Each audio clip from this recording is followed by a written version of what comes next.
Alright, hey guys, and welcome to another Flying Wild Alaska flight. In this scenario, we'll be taking off from Red Devil Airport here, and we'll be flying over to Papa Alpha Sierra Lima, which is Sleetmule. It has two runways. One's a 3,400 foot gravel, the other one's a 1,400 foot gravel. We'll be landing on the shorter runway just to simulate winds favorable in that direction. We are taking passengers on this flight, so we'll go ahead and load them up, get the engine started, and hopefully you guys enjoy this flight. Alright, so we'll go ahead and pop the wheel chocks off, the pitot cover, prop cover, all the tie downs. We'll leave the cargo pod on, and I am simulating a weight and balance. I'm using a custom weight and balance for the Carenado Cessna 185, and the original, it's just kind of a placeholder. It's just kind of a visual effect, but I've added a weight and balance for FS passengers, which actually accounts that in your flights. And this thing can take up to 300 to 350 pounds, so it's quite significant. It doesn't affect your CG too much because it's right in the center for the most part, and the 185 has more than enough power to take off of it, so it works out well. Alright, so let's get the doors closed here.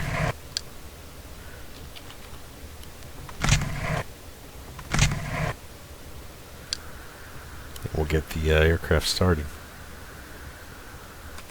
So one thing right now, the winds are calm, but the visibility is pretty low. It's down to 3 miles, which isn't the greatest. There's no real ceiling or anything like that, but you can see how fogged in we are.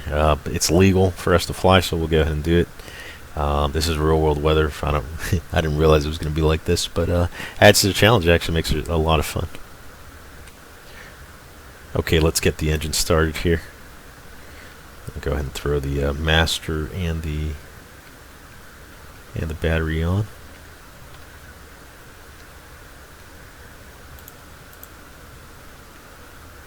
Okay, that's working. Get the mixture in full rich, prop up.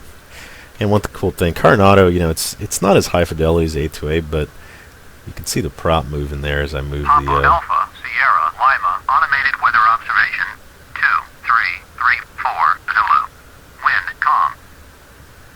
I got the AWAS on the other channel here for Sleetmule, and looks like visibility, same thing, 3 miles. Wind's calm. There's no cloud coverage or anything like that, and altimeter 2921. So let's just check that real quick. Yeah, 2921 looks about right. Alright, let's get the engine cranked. Actually, I'll turn off the avionics, and we'll get it cranked. I got the beacon on as well, so that's just so other aircraft, you can see it on the tail there flashing, so other aircraft can see us, and we signal that we are currently operating. Crack the window open, yell prop clear. Prop clear. Make sure nobody's around the propeller area. You do this in real life to make sure no animals or kids or adults are around the prop. Alright, get the magnetos on.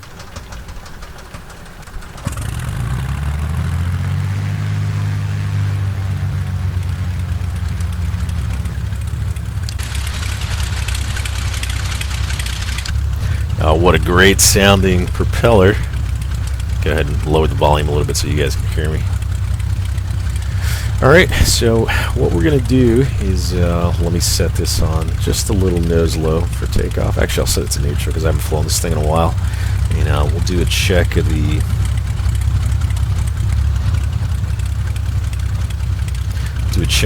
fuel here. Should be about halfway. Yep, looks halfway. These gauges are not reliable in real life, but we'll assume that it's good. I got 6.67 here hours on this aircraft. So I usually just fly FS passengers in Alaska. It's a lot of fun. Alright, so let's get the show on the road. We'll taxi up, disengage the parking brake here. And one cool thing that actually works in the Carenado is the you can lock the tail wheel. Red Devil Traffic, Cessna 91361, taxiing to the active. We'll be departing to the east.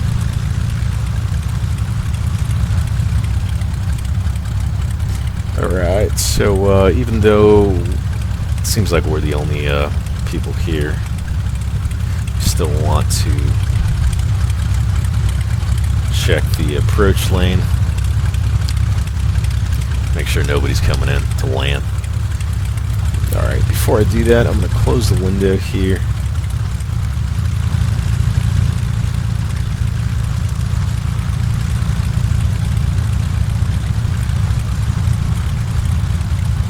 The brakes are really touchy in this.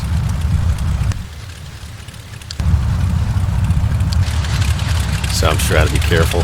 All that shaking that you see, that's all easy, Doc. That is contributing to that.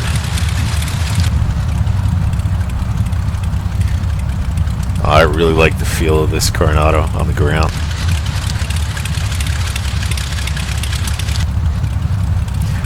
Alright. I get the landing light on here.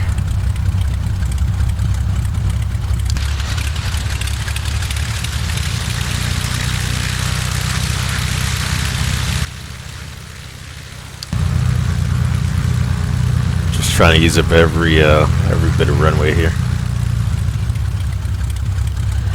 Go ahead and lock the tail wheel. And I wish I could get a better view for you guys, but there we go. That's not bad. I got the landing light on just so other aircraft can see us. And I will be running, let's go ahead and throw the nav lights on as well. Shouldn't need a pit of heat. So we're good to go. There's nobody here. I usually don't just park it on the runway, but there's truly nobody here. It's remote Alaska. But we'll just do a quick run up here. I'm on the brakes. I go up to 2,000 on the RPM. You can see how much power this thing has. And I'll select magnetos. There's left, back to both. Should get no more than about a 50 drop. Oh, went off there by accident. Okay, there's right. Back to both. So both magnetos are working. And I'll go ahead and throw. That's not going to work until you hit the master avionics switch. No, it's FS passengers. Alright. I thought we had a carburetor in here, but apparently we don't. It seems to be fuel injected. Yeah, I'm pretty sure from what I remember there's no. Yeah, there's cabin air, but there is no carburetor heat. So it must be fuel injected. Alright.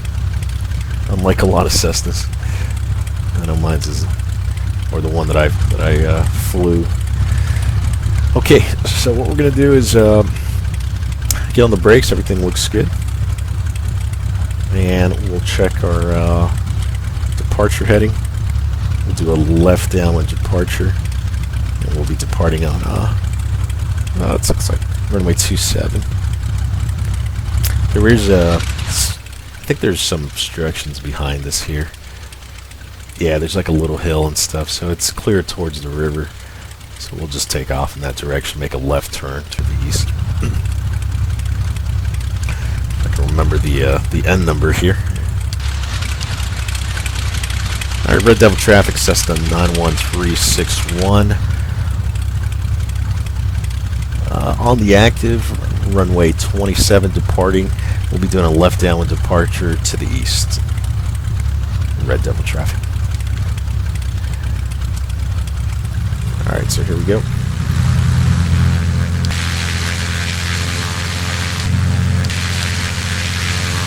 I am going to use 1-notch flaps here, even though we don't really need it, but it gets the weight off the wheels and puts it on the wings faster.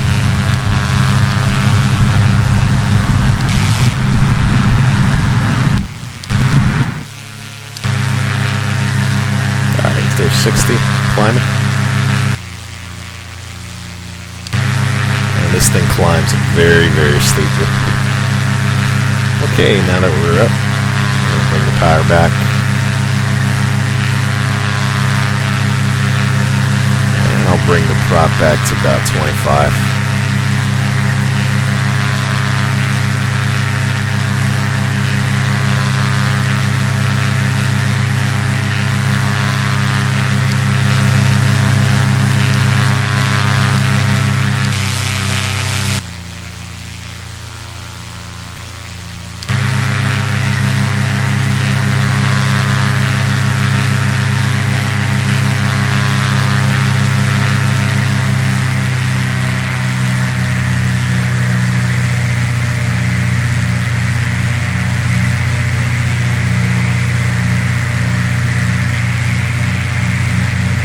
Red double traffic, Cessna 91361, left, crosswind, runway 27, red double.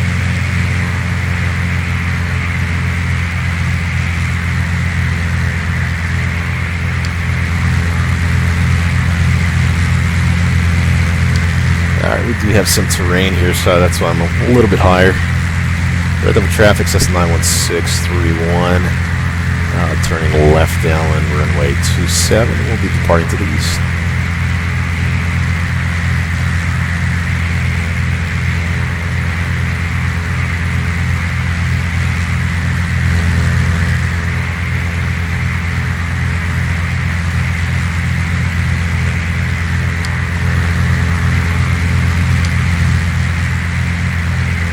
Alright, so we'll follow the river down, and hopefully we can spot the airport. We're not very far, about 3 minutes at this speed here.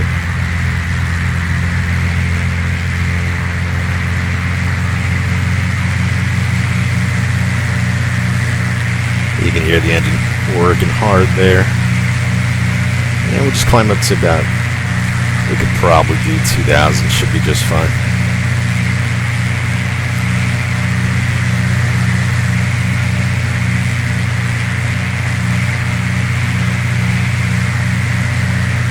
Literally going just down the river here.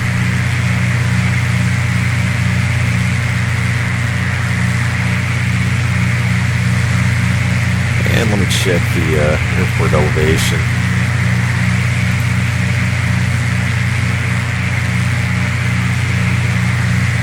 PASL.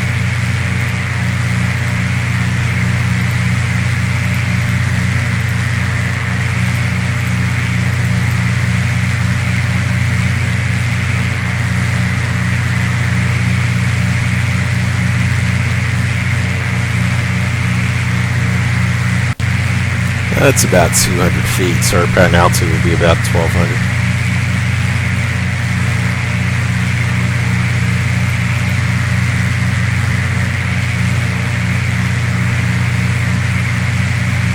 Alright, we don't really need to climb up that high.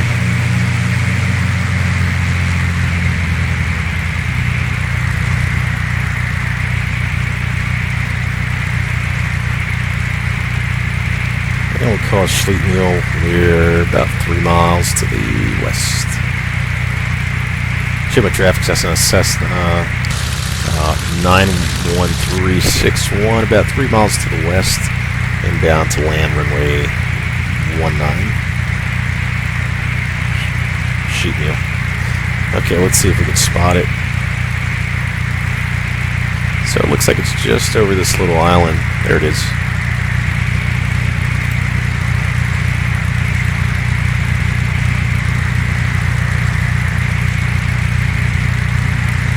I'm not seeing the other runway there. So I wonder if they closed that shorter runway.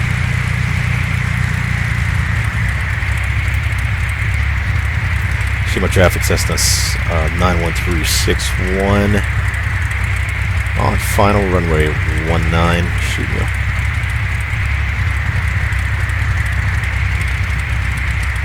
Alright. We'll tell them we'll be flying over the airfield just to check for any obstructions, which is a common practice. Yep, that runway's closed. I was hoping it was open, but it's not. Alright.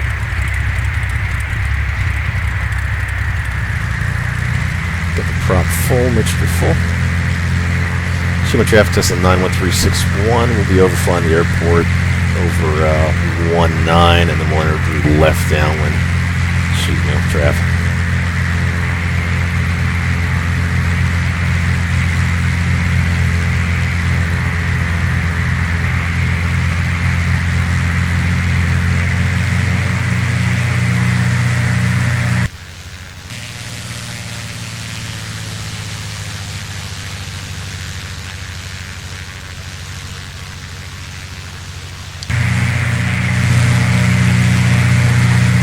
Alright, so looks good to me.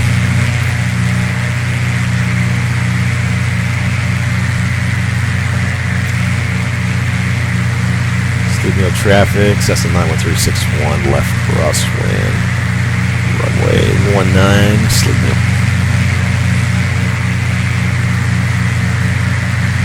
Sleetmule traffic, Cessna 91361, left downwind, runway 19, Sleetmule.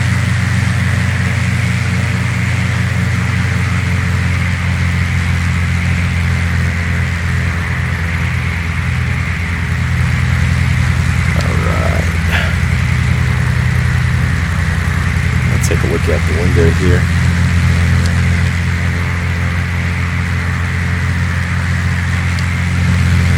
I'm a little bit below pattern altitude. Try to fix that here in a sec. Get the landing light back on.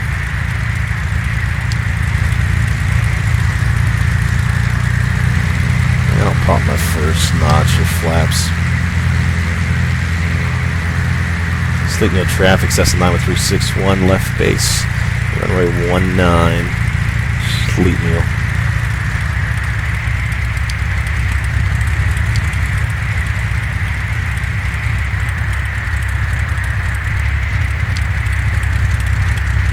And we'll get in the white arc and get our second notch of flaps in.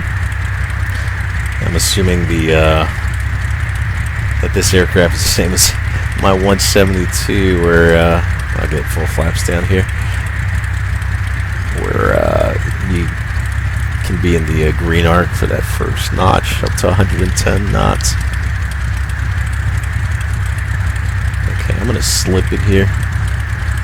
Sleetmule traffic, Cessna 91361, final runway 19, Sleetmule.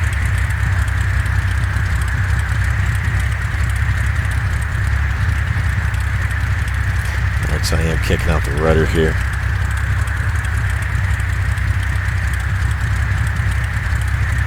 Just slipping it.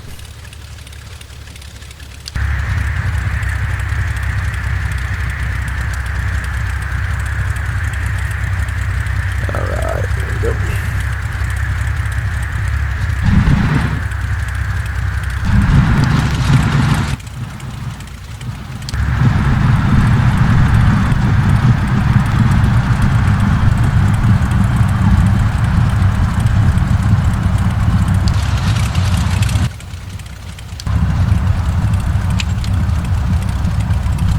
Alright, not bad.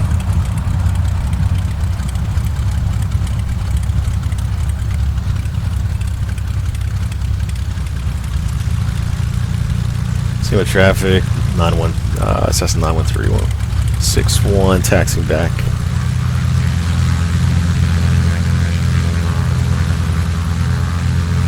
And I'll unlock the tail wheel here.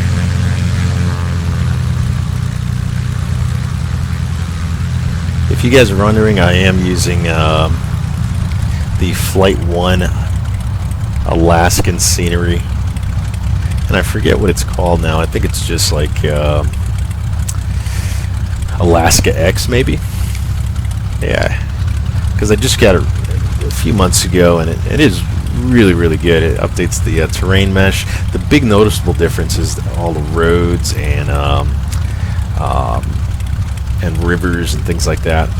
On top of that, I'm also using a bunch of freeware,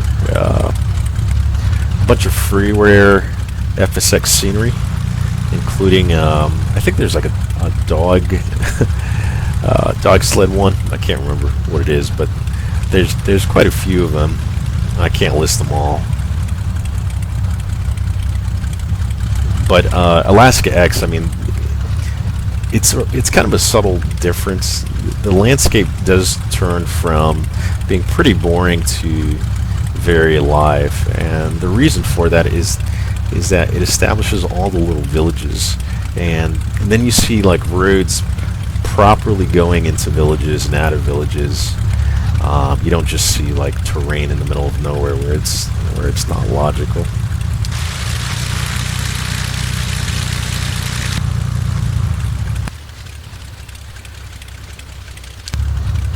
Alright, we'll throw the parking brake on here.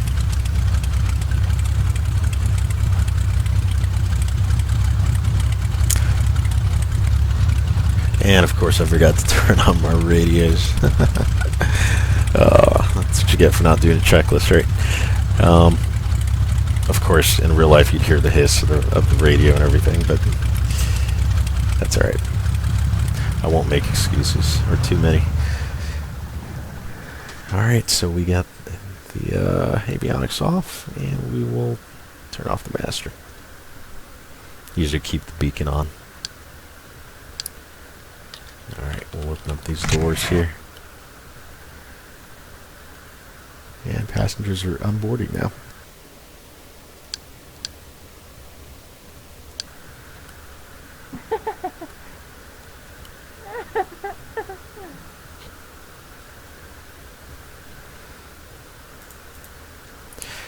Alright.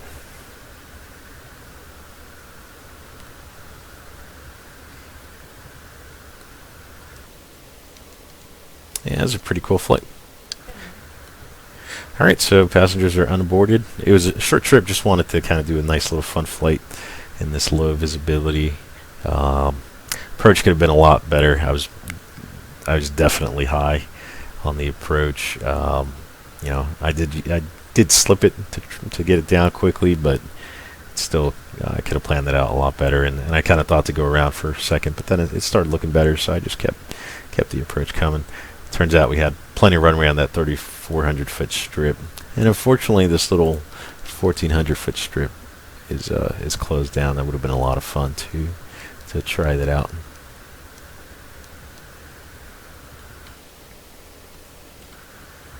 Alright guys, I couldn't leave you hanging here, so unloaded the passengers. We're gonna go ahead and try the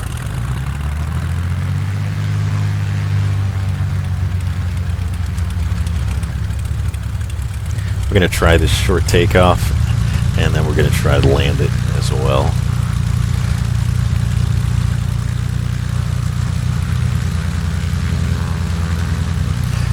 And this is going to be kind of weird because we got this insane beacon obstacle, but we'll try to make it work.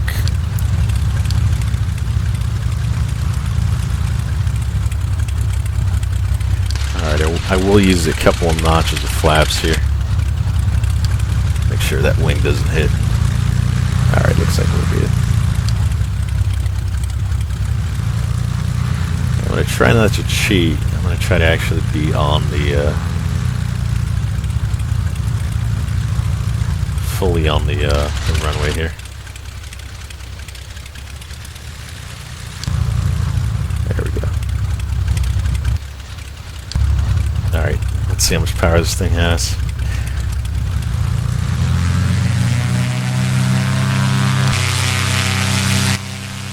You can tell it just wants to go here. See if the tail lifts up. Nah, it doesn't look like it's going to happen. Alright, here we go.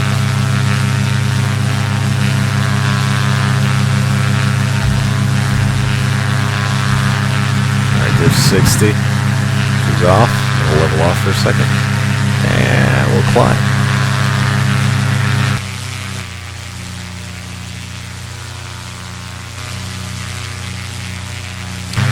That is pretty amazing. Alright, 1,400 foot strip did it just fine.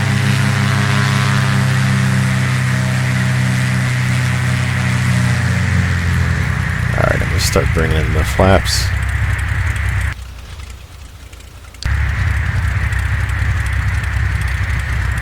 And we want to be about 500 feet on final here.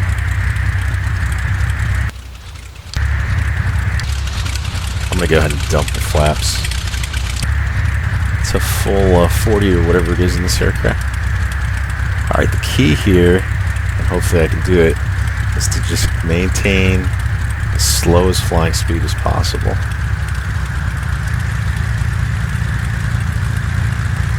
And you don't want to stall it. This is what I learned in real life when it came to short field landings. You're kind of riding on the prop, keeping your airspeed the same, and you're using your throttle to control your descent rate. Alright. So we got a 50-foot obstacle.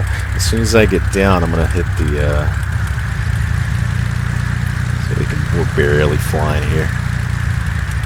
I'm going to hit the brakes as soon as we get down here. Alright. There, full brakes.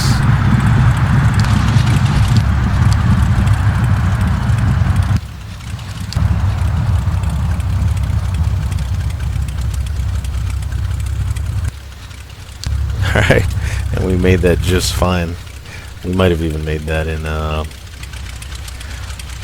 maybe half the distance. It's about 700 feet. If you're really good, I mean, you can land these Cessnas in like 500 feet. So I've heard. You can do it pretty well. So that wasn't bad for a first attempt. But all right, hope you guys enjoyed that video. See you guys next time.